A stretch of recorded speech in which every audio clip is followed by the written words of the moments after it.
Beaucoup de personnes m'ont posé la question de savoir comment est-ce qu'on définit un pervers narcissique. C'est un terme qui est galvaudé en ce moment, qui est très à la mode. Il y a beaucoup de gens qui l'emploient.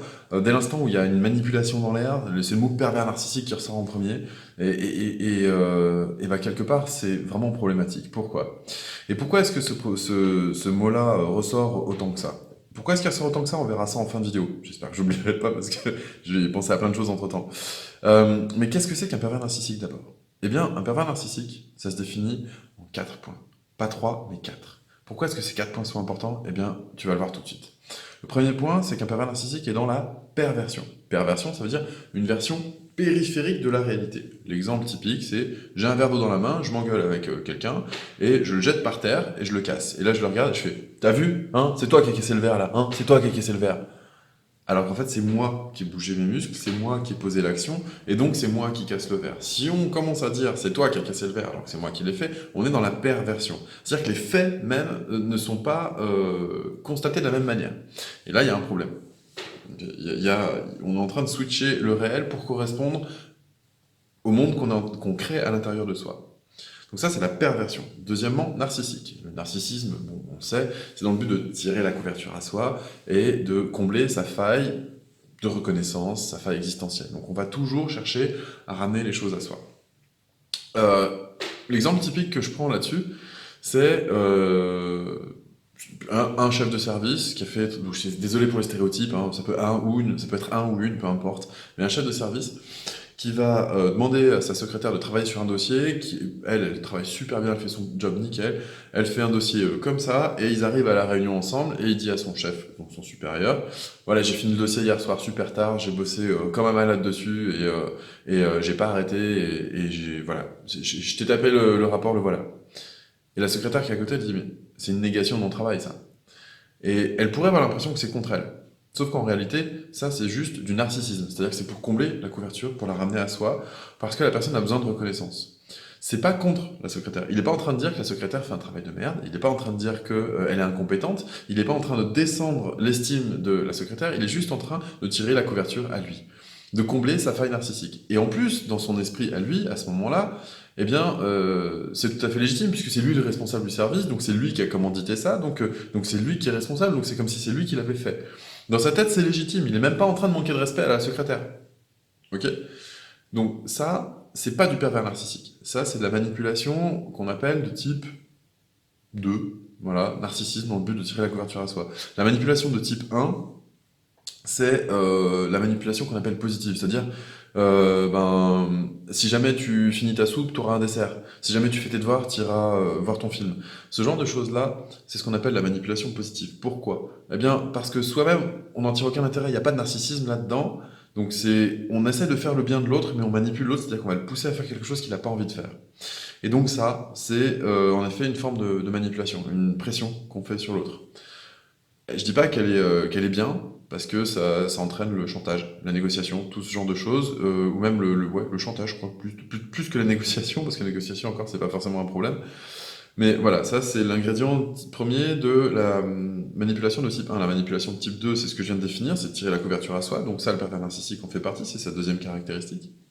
Troisième caractéristique du pervers narcissique, c'est que son but, c'est de détruire l'autre. Il est en guerre. Si l'autre existe, moi je suis en danger de mort. Donc, instinct de survie, c'est lui ou moi, bah mieux vaut que ce soit lui, donc je vais le détruire. La destruction peut être symbolique ou réelle. Ça peut être une destruction qui est basée sur la notoriété, qui est basée sur les finances, qui est basée sur la santé mentale. C'est pas forcément une destruction physique. Alors, en cherchant à détruire l'autre, bien sûr, il assume pas la culpabilité, parce que lui, il est victime de la présence de l'autre. Et donc, il va peut-être pousser l'autre jusqu'au suicide, ça peut arriver, mais à ce moment-là, bah, c'est pas lui qui a commis le suicide, donc il se sent pas coupable du tout. C'est pas sa faute, et même à la limite, il peut être triste du geste qui a été posé. Et en même temps, inconsciemment, la personne est soulagée. Bon, donc ça, c'est les manipulateurs de type 3, les manipulateurs destructeurs. Ok, donc je rappelle, premier type de manipulateur positif, deuxième type narcissique, troisième type destructeur.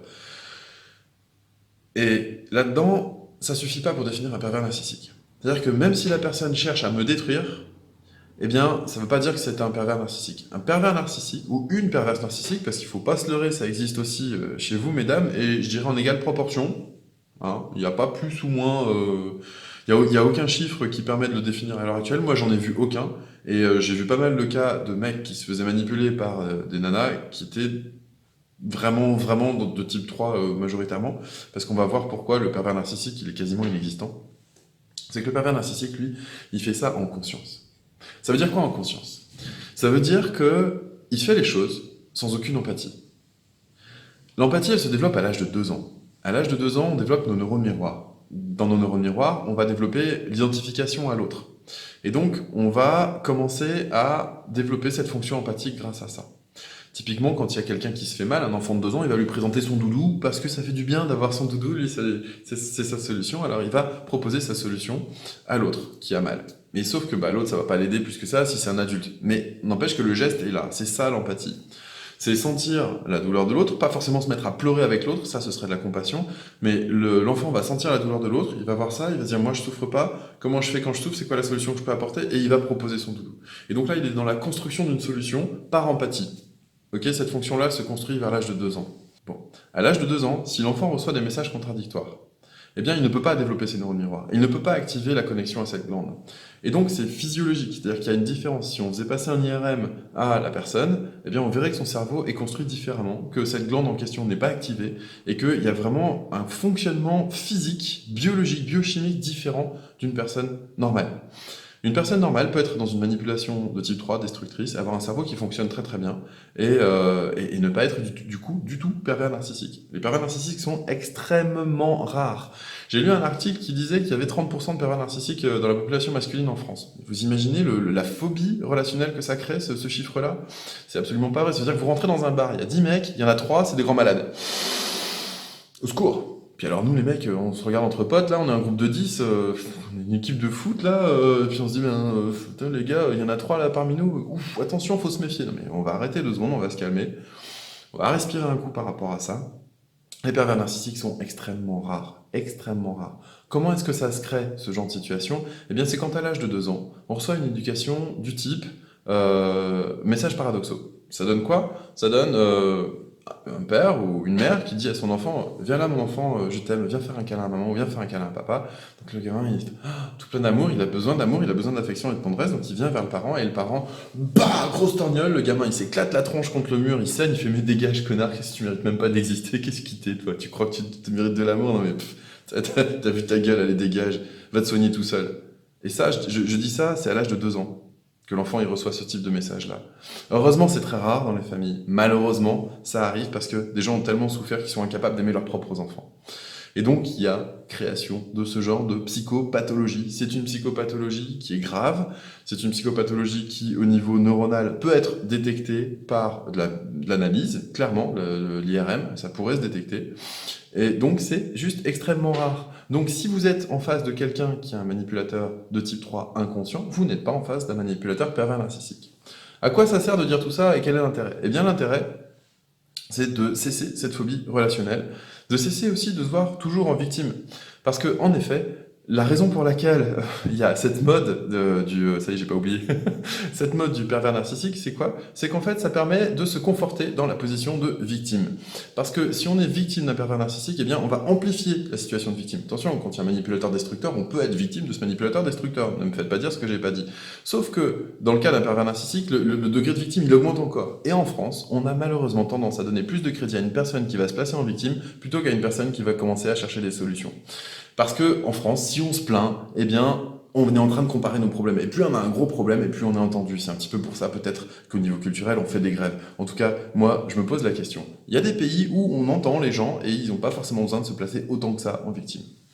Voilà la réflexion que je voulais partager et qui peut éclairer peut-être beaucoup d'entre vous sur la distinction, des différentes distinctions qui existent dans la manipulation et notamment dans la perversion narcissique. Donc je vous le confirme, c'est extrêmement rare. Il y a très peu de gens qui sont atteints de ça et en général, ils sont assez facilement détectés et détectables et ils paraissent inhumains en fait. Ils ont un regard un peu vide. Or, quand on est pris dans une relation de manipulation, eh ben non, on est face à des humains.